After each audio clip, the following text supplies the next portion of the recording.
इंसान जब तक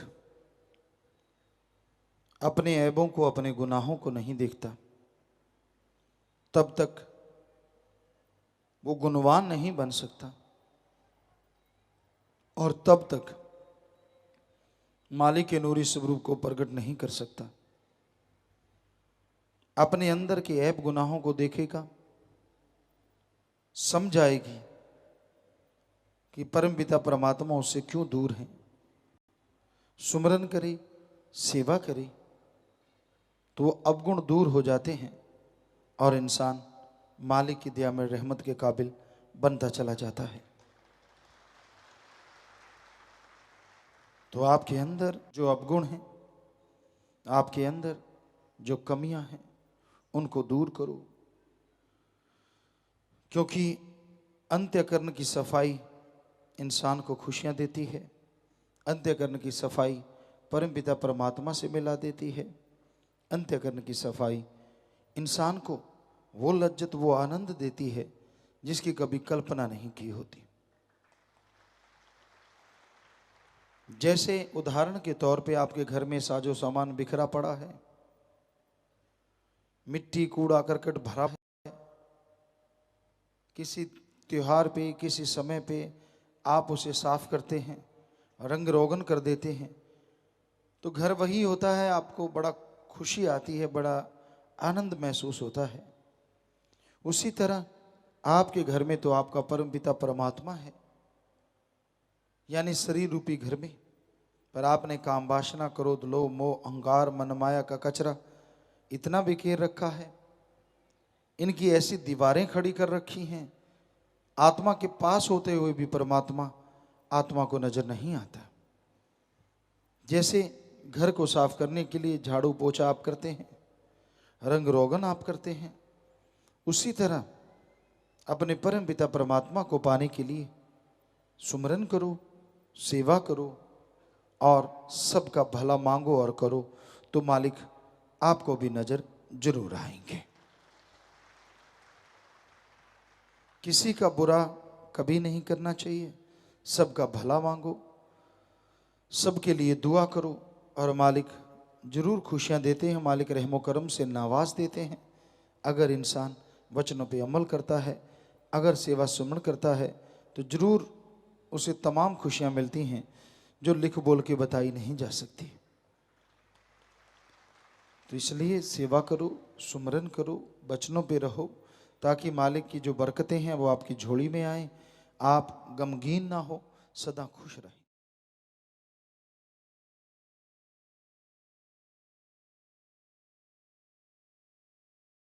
मालिक का नाम सुखों की खान है। भाग्यशाली जिनके अच्छे कर्म हैं वो मालिक का नाम लेते हैं, उनके और अच्छे कर्म बन जाया करते हैं। कई बार आदमी के दिलो दिमाग में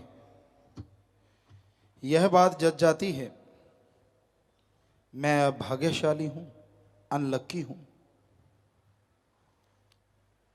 लोग कहते हैं कि मैं सोने को भी हाथ लगाऊं तो वो राख बन जाता है। अगर आपके साथ ऐसा हो रहा है तो आप प्रभु के नाम का सुमरन करो, कड़ा परिश्रम करो।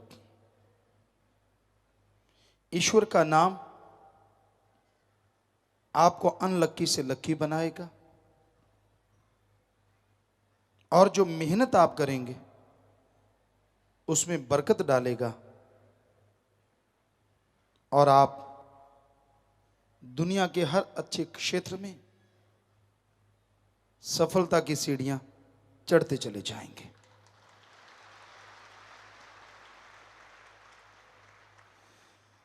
इसलिए सुमरन भक्ति ऐसा उपाय है जो अनलक्की से लक्की बना देता है। जो बिगड़े हुए कार्य को संवार देता है, रूठी हुई किस्मत को मना देता है। और करना क्या है? चलते, बैठ के, लेट के,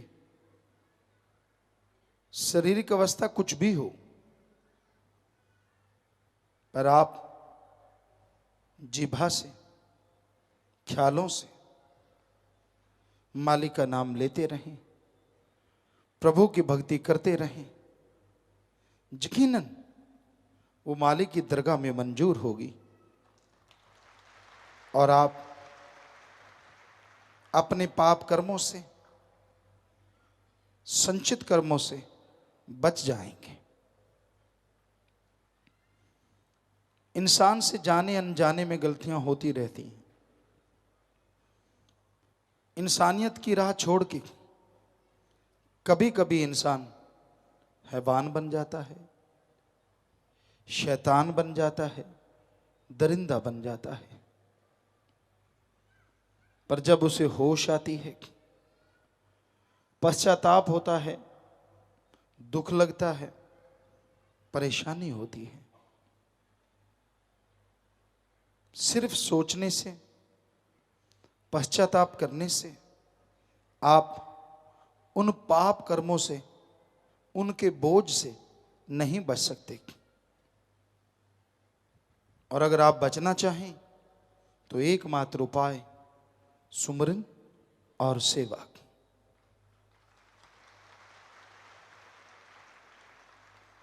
आप अपने घर में, परिवार में यहां भी रहते हैं, वहां रहते हुए सुमरन कीजिए, सेवा कीजिए, मालिक के औलाद का भला कीजिए, तो आपके पाप कर्म मिट जाएंगे और आप मालिक की कृपा पात्र बन जाएंगे। पात्र और कुपात्र दो तरह के लोग पाए जाते हैं। जो सुनते हैं और संत पीर फकीर की बात सुन के जीवन में अपना लेते हैं, वो पात्र होते हैं और सब कुछ पा जाते हैं।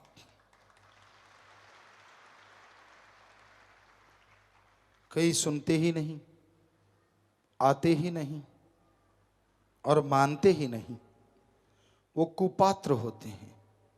सब कुछ होते हुए भी वो कंगाल रहते हैं। इसलिए पात्र बनो, संत पीर फकीर की सुनो और अमल करना सीखो। जैसा समय आता है संत वैसी बात कहते हैं, वो सबका भला करने की प्रेरणा ही नहीं देते, बल्कि भला करते हैं। कई बार संतों की बात जीव को अच्छी नहीं लगती।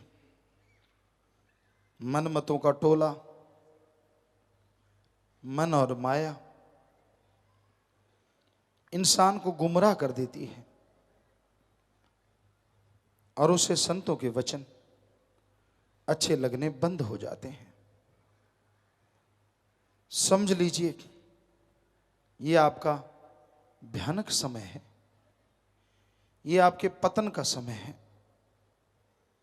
विनाश काले विपरीत बुद्धि,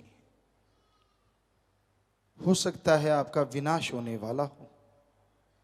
मतलब बिजनेस में, व्यापार में, सेहत में दुखद पल आने वाले हों। इन सब से बचने का उपाय, न मन की सुनो, न मनमते लोगों की, सत्संग सुनो और अमल करो, तो वो आने वाला भयानक समय, वो आने वाला पहाड़ चकनाचूर हो जाएगा और आपसे दूर हो जाएगा।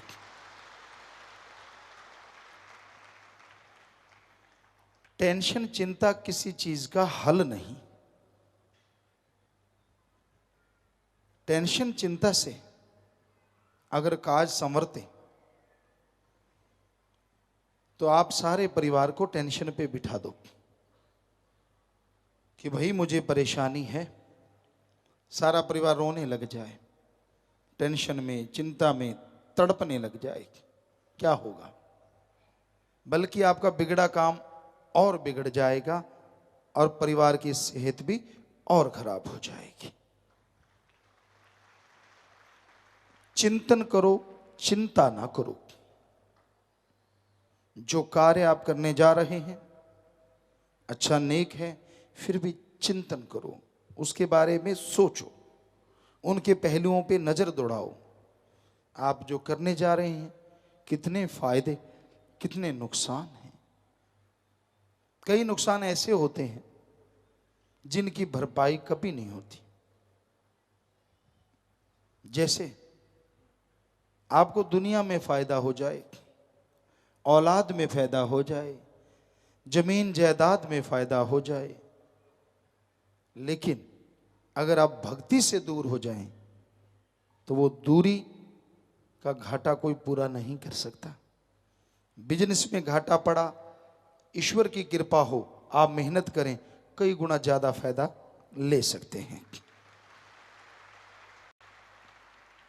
इसलिए ऐसा कर्म ना हो जो मालिक से दूर करे, उन कर्म से बचना चाहिए।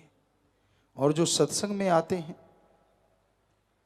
सुना करते हैं, उनको समझ आती है कि हमें बुरे कर्म नहीं करने, वो बच जाते हैं और मालिक की दया में रहमत के नजारे लूटते रहते हैं। तो प्यारी सत्संगियों, वचन सुना करो, चिंतन कर लो। आपको आसान सा तरीका बताते हैं। 10 मिनट सुबह शाम प्रार्थना करके बैठो, हे परमात्मा, हे राम, अल्लाह, वाहिगुरु, सदगुरु, मेरे में जो अवगुण हैं मुझे नजर आए, मैं तेरा सुमरण करूंगा, और वो जो अवगुण मेरी बुरी आदतें हैं वो मेरे से दूर करने की मुझ में हिम्मत दे दे। फिर आप सुमरण करो। हम आपको यकीन दिलाते हैं 5-10 मिनट में ही आपके सामने सूची आ जाएगी, आपको कितनी बुरी आदतें हैं, कितने बुरे कर्म करते हैं। फिर आप सुमरण कीजिए, भक्ति कीजिए। जो आप में बुरी आदतें हैं, जो आप में गलत आदतें हैं, उनको छोड़ दीजिए। आपकी ईगो, अहंकार, खुदी का कोई राह जगह नहीं है ईश्वर के रास्ते में। जो भी अवगुण हैं उनको निकालना है, गुणों को ग्रहण करना है, और ये भक्ति से संभव है, और कोई तरीका नहीं। इसलिए भक्ति जरूर करो।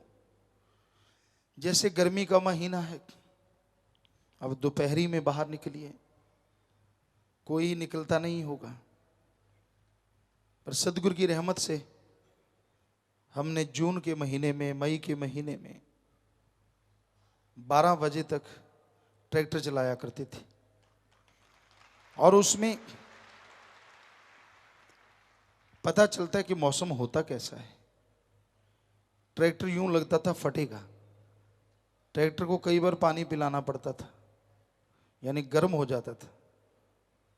गर्मी यूं निकलती जैसे आग ताप रहे हों, सारी बॉडी में टेम्परेचर पता नहीं कितना होता होगा उस टाइम। तो ऐसे ही ये कलयुग का समय जलता बलता भट्ट है, रूहें तड़फ रही हैं, और रोगों से, परेशानियों से, समस्याओं से, शरीर से, शरीर की औलाद से, बिजनेस से, व्यापार से, या अपने ही विचारों के तंग दायरे से रूहें तड़फ रही हैं, जल भुन रही हैं। ऐसे में ठंडक अगर कोई देता है तो अल्लाह वाहिगुरु राम का नाम है। आप में से भी लोग ऐसा कार्य करते होंगे। हम वो ट्रैक्टर चलाते चलाते जब वो बहुत गर्म हो जाता, उसके अंदर पानी डालना होता, आसपास कोई पेड़ होता, ट्रैक्टर वहां ले जाते। आजकल तो एसी हैं, पंखे, कूलर। आपको सच बताते हैं, दोपहर के 12 बजे वो मई जून का महीना, और कहीं भी कोई पेड़ जिसकी छाया अच्छी हो तो उसके नीचे ले जाते, यूं लगता जैसे एसी लग गया हो। उसमें पानी डालते, खुद को मजा ज्यादा आता, ट्रैक्टर को आता होगा शायद, पानी डलता है वो ठंडा हो जाता। तो वैसे ही जलते बलते भट्ट में जब आपके कान में कहीं राम नाम की आवाज पड़ जाए और आप सच्चे दिल से सुन लें, तो उस घनी छाया से भी ज्यादा नजारा आपको आएगा। जो प्रैक्टिकली किया होता है ना, उसका पता ज्यादा लगता है। अब हम आपको सुना तो रहे हैं मई जून में ऐसा होता है, पर आप तो बाहर ही नहीं निकलते, आपको कैसे पता चलेगा कैसा होता है। या वो ट्रैक्टर पे बैठे और वो ट्रैक्टर की गर्म हवा खुद की, और वो इंजन, और वो जो आवाज़ें, और वो इतनी इतनी हीट कि जो बर्दाश्त कर सकता है आदमी, लेकिन आजकल के बच्चों के तो अगले दिन चारपाई पे पड़े होंगे। ऐसा देखा है, हम झूठ नहीं कह रहे, हम अपने आप को बड़ा नहीं, हमारे साथ कुछ लोग और भी होते थे जो काम किया करते थे। अपने एक सज्जन थे, अभी गर्मियों में ट्रैक्टर चलाया तो कहते पिताजी मैंने ता मार गया, कई दिन बुखार ही नहीं उतरा, एक दिन ही चलाया था। इसलिए हम कह रहे हैं, प्यासे को पता होता है प्यास क्या होती है, जिनके हाथ में पानी हो उसे क्या पता प्यास क्या होती। तो मालिक ना करे कि वो प्यास यानी दुख दर्द परेशानी आप पे आए। जिसको दुख आता है, परेशानियां आती हैं, मुसीबतें आती हैं, उनको पता होता है सुख में कितना मजा है। जिनको कभी दुख आए ही नहीं, उसे क्या पता सुख क्या होता है और दुख क्या होता है। तो मालिक करे कि आपको दुख आए ही ना, इसके लिए सुमरन करो, सत्संग सुनो, अमल करो, ताकि वो दुख आए ना और हमेशा जिंदगी में बहार छाए।